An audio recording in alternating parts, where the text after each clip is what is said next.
Hi there, beautiful souls watching. Welcome and thank you. I'm Gabrielle, retired medium in Germany, and I like to share some of my otherworldly experiences and insights. So, I have to look at my notes.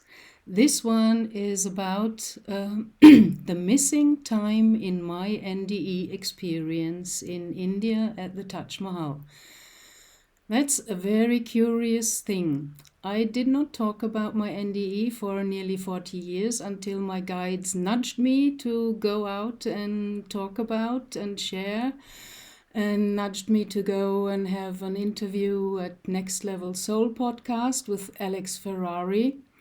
And since then, a lot of things happened because if you start to get busy, interested, or ponder and wonder about things you experienced in the past and they never made sense to you or something was missing. So if you start approaching it and start talking about it like I did with a nudge from my guides, things started to move. So there was a very funny thing. I remember from my NDE that I went to the Taj Mahal with the rickshaw and I went into the underground chamber. I remember the narrow stone staircase and I remember the man in there giving me a flower, the Indian guy. And then I had my life review and I was in the tunnel and the tunnel was blocked with a wall and there appeared flaming writing telling me, go back to Germany. The Rosicrucians have the knowledge you seek. You're not going to die now. So, and then there was no memory at all how I came back to my hotel. I just found myself in the early morning hours in my hotel room on my bed in India. And I have no memories, no pictures at all that I went out of this stone chamber and took the narrow stone staircase again, or taking a rickshaw back to the hotel. There's just nothing, no pictures at all. I don't remember anything. And after I found out that I'd have kind of missing time in that experience, 3 or 4 hours, and I don't know how I came into my hotel room, I was really starting to wonder and think about that, but couldn't find a real solution. The only thing coming up was missing time usually is with ET or UFO experiences. So in my late 60s now, since a few years, suddenly the ETs and UFO experiences appeared and showed up. And so I got a bit used to that. And with my remote viewing experience, I tried to go back into the situation, called up all the pictures from my NDE. And when I wanted to kind of get information about what happened after my experience, how did I come back into my hotel room, there was just nothing. A blank white wall in front of me, which I could not penetrate, and I couldn't get any information further than just there's missing time, 3 or 4 hours, and I don't know how I came into my hotel room. And that was kind of bothering me, and I wanted to know. And as a QHHT practitioner from hypnosis, I learned that you can have kind of screen memories or wiped memory. And that's very often in contact with ET, maybe a negative experience scenario like abduction, or sometimes also in the positive experiences as a contactee.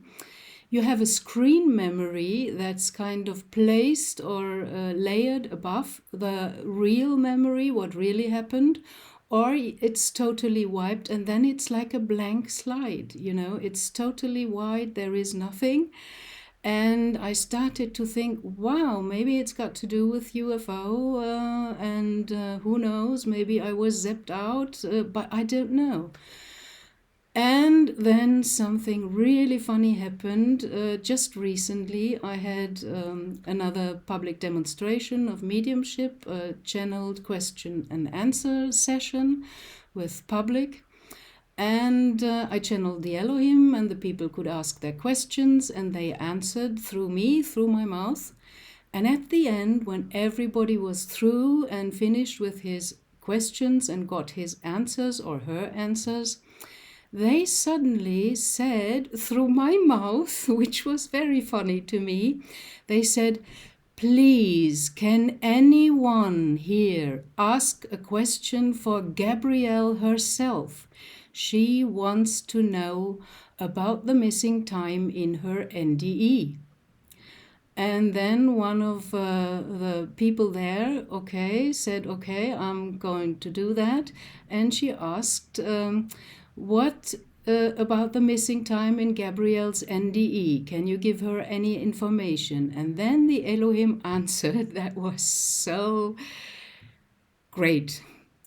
They said, it is like you already thought, Gabrielle, but you could not get it clear on the couch inside of you. That's why we do it like question and answer now here for you. You were taken out of time, which means you were zapped out by Pleiadians and kind of beamed onto their spaceship in orbit around Earth. And you have a very strong Pleiadian connection. That's kind of your star family. And they took you out of that experience and worked on you on your ship. They did several things. You don't have to know and understand everything, but they worked on your psychic skills, and then they put you back into your hotel room, leaving on purpose the riddle to make you search for an answer sooner or later.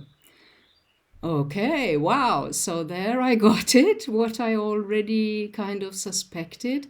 But really, when you have inside of yourself this kind of question and answer procedure, I often don't get it that clear because it's in my own voice, the question and the answer, and it's so much easier if somebody from outside asks and the Elohim answer through me. So then I've got kind of the question and the answer more clearly kind of separated.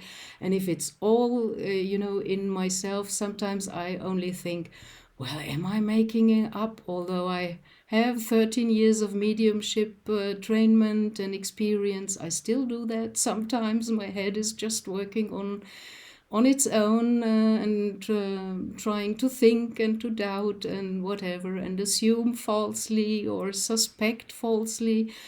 You still get things wrong, but I was very happy with that answer because it made so much sense to me. That explained to me why now in the last few years I'm interested in UFO and ET and contact and so on. And the Pleiadian connection I already felt when in former days I came across books from Barbara Marciniak about Pleiadians and so on. So that was really very interesting, and I was so happy and lucky to get this answer while the Elohim were channeling for other people. And it also explains about the screen memory and this white wall I was standing in front of when I tried to kind of remote view my own experience or go back there and have a look and investigate, that I just could not get beyond this white wall and I couldn't find out anything. And it's kind of clear that as far as I know now, that time is not real and an illusion, although we here in 3D experience it as sometimes freaking real. It is not existent outside of Earth. As soon as you go into space, time is differently or not existing. That's why space and time, or time space, space time, how Einstein called it, is a very different thing, already kind of another dimension where the laws of our normal physics do not work the way we're kind of used to think it works. And I really think that when you are outside in space, that this kind of can wipe your memory, because it's so different from our normal 3D experience. And sometimes on the ships they even wipe the memory with on purpose, because you might not be ready to integrate it, and that will come in a later time. It took me in our delusional time 30 years to start the mediumship trainment. And as the Elohim said that the Pleiadians worked on my psychic skills, now that makes sense. But I still think, as my little ego and human person here, wow, why did it take nearly 30 years to get there? Well, it's the process. Not the goal is kind of the path, but the path is the path. So it's about the process, and I had to learn and integrate. And sometimes they even tell me that's all preparation, you are all in training. And I also feel like I'm in training. They are training me for whatever. And about the screen memory, I came across some screen memories in hypnosis, and also listening to other people's videos. Very often, that's so interesting. People have a memory of an encounter with an owl. You know, the big round eyes. There are few animals that have kind of this frontal view like the humans have, with two eyes to the front and not to the side like the birds or other animals. And the owl is kind of special. It's abused in dark secret societies, and in Old Greek it was the symbol for wisdom. And very often behind this screen memory of encountering an owl, there was a contact with greys, and that makes sense because of the big eyes again, you know. So to not shock us, sometimes they just wipe our memories or put a screen memory above the real memory to kind of safeguard us. So I now understand why it took time for me to find that out and to learn and integrate, because 10 years ago, if somebody would have told me something about ETs and UFO, I would have thought, oh, you're nuts. I don't believe in that woo-woo. And then the Ebens appeared in a public demonstration and asked me to give a message to a guy in the public. So that was my first direct kind of encounter with ETs. And after that experience, I knew that they were real. And I started to get interested in that as well. Okay, so this is my new riddle solved. I know now what happened with the missing time during my NDE. And I wanted to share that with you. Maybe you get some ideas from that, or get inspired, or get a different point of view on your own experiences or other people's experiences. However, this is what I want to share with you. Blessings, love and light, dear souls watching. Thank you. Bye.